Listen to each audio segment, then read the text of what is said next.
Welcome to Kaleidoscope Toy and Miniature Australian Shepherds. I have Pepper and I have Gracie. Now I pulled her over here because she was looking off over there. She's on the leash. I want her to pay attention here. Pepper and Gracie are here. They do not belong to me. I'm just doing some work with them while they're staying with me for a little while. I just wanted to talk with you about the difference between a tired dog and a fulfilled dog. A lot of the training channels on YouTube, how to tire your dog out in 10 minutes. It's impossible. If keeping a dog tired is their idea of training, they are failing you miserably because, first of all, dogs, horses, they recover from being tired really fast. I can take my border collies out for a 3-mile run, come home, they'll lay down under a tree for 5 minutes, and they're ready to play ball for half an hour. If you spent your day and your time trying to tire out your dog, you're going to become very frustrated because it's a full-time job. And what they're saying to you is, replace true training with keeping your dog tired. Now for me, I want my dog to be fulfilled. I want my dog to be calm, like the dog whisperer says, Cesar Millan, calm and submissive. I want my dog to have a fulfilled life. These dogs, what we've done today, we've gone out for about a half-an-hour walk in my front pasture. I've allowed them to sniff around at the strange new smells that we have here, deer, foxes. Trust me, foxes. We lost 2 ducks the other day to foxes. Bobcats.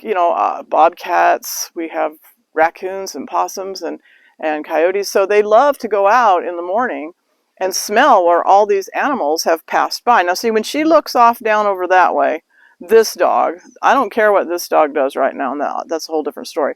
But this dog looks off somewhere and then she gets herself aroused and she wants to start barking. So what I want to do is I just want to keep her focus on me. So I'm giving her a task so that she will be fulfilled because she is a working dog. Working dogs get themselves into trouble really fast when you are not specific with them. But let's get back on track. So I want these dogs to have a fulfilled life and be satisfied. So we go out and we take a nice long walk and I stop. Now, when I'm walking them, I want them to be on these 2 dogs right now particularly, are on a structured walk. Well, what does that mean? That means they have to pay attention to what I'm doing. They can't stop and sniff. They have to try to match my speed. They have to walk when I walk, and they have to stop when I stop. But if I want to let them just do whatever, I'll give them a free command, and then I just make the leashes long and just sort of let them do whatever they want to do. See how Gracie loves to sniff. Okay, Pepper's choosing to stay in the structured heel position, which is fine, but I've given them a free command so they can really do what they want to do. Within limits, meaning they can't pull me. They can walk on a nice loose leash where they can sniff around. If they stop to take a pee, I'm going to stop with them, but what they can't do is tighten this leash. A lot of people don't want to do the structured heel walk the whole way. I understand that. You want your dog to be able to get out, look around, sniff around, maybe roll in the grass. But what I'm doing, I have criteria for these dogs. And that is, I need to be able to keep the leash like that. If I have to grab it and tighten it, they'll get a slight correction.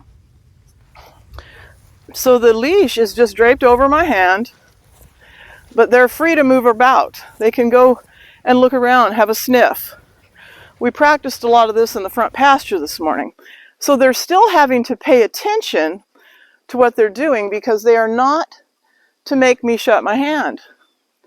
My hand should never have to shut. So this gets back to fulfilling the dog. The dog gets to look around. I don't care if they scan and look around as long as they're not barking. They're not tightening my leash. They're walking when I walk. They're stopping when I stop. But the difference is They can choose to stand here or sniff around or have a pee or whatever. So I'm fulfilling their needs, but I'm still working their mind and body, keeping them calm and submissive. I'm not trying to tire them out. I'm trying to make their life interesting and fulfilling so that when they go in and have their breakfast, they're going to lay down and chew and be content because they've had part of their daily needs fulfilled. So learn the difference between fulfilling your dog and tiring your dog out. Yeah, sure, it's fun to go out and have a game of ball.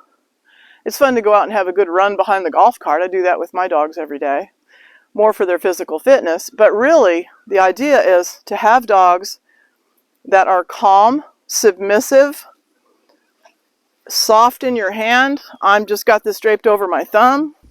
If I stop, they should stop. I really don't care where they are because right now they're just sort of free to move around me.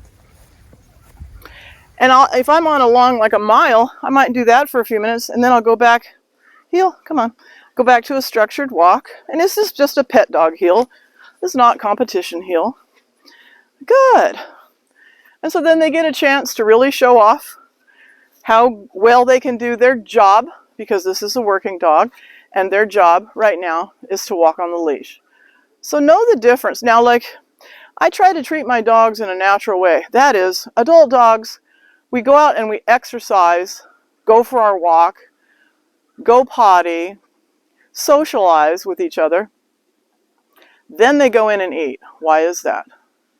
Well, because a dog doesn't get up in the morning and eat, a wild dog, a natural dog, doesn't get up in the morning and eat a big breakfast and then go out and hunt. The sequence is they're going to go hunting or scavenging. They're going to find something to eat. They're going to eat it, and then they're going to rest. So what we do is we simulate the hunting and the scavenging with a walk. With a nice, calm, quiet. See, when I move, they move. The leash is over my thumb. We're going to just go out for a nice, calm and quiet walk for maybe a mile, I think is what we did this morning. That a mile, trust me, is not going to wear out your dog. And that's the other point. You can never walk far enough to wear out your dog. You just can't, well, depending on the breed, depending on the age, depending on the physical fitness. My dogs, a mile walk is just a warm-up for them. So making them tired is impossible. It's also ridiculous for any dog trainer to say, go out and make your dog tired. Tire your dog out. I saw one the other day. In the heat, here's what we're going to do. We're going to go out, we're going to tire this dog out in 10 minutes. Ooh, give me a break. First of all, there's no point in that. Now, getting out for 10 minutes and doing something meaningful, having some fun, doing some training. Notice I don't use treats. Treats are useless. Treats just cause distraction. Treats just cause anxiety. You can use them lightly in certain situations, but I generally don't use treats. But anyway, know the difference between fulfilled and tired. Fulfill your dog, find out what his needs are, meet those needs, and get out and enjoy this beautiful day. So thanks for watching. Don't forget to like, subscribe, comment. Comments drive the content of my channel. I really appreciate your comments. And share, share, share if you're enjoying my content. Thank you so much. Good girl, Pepper. And good girl, Gracie. Off. Good. Not going to reward jumping up, see? Can't forget to be a good girl. You can't forget to be a good girl. Gracie. Gracie.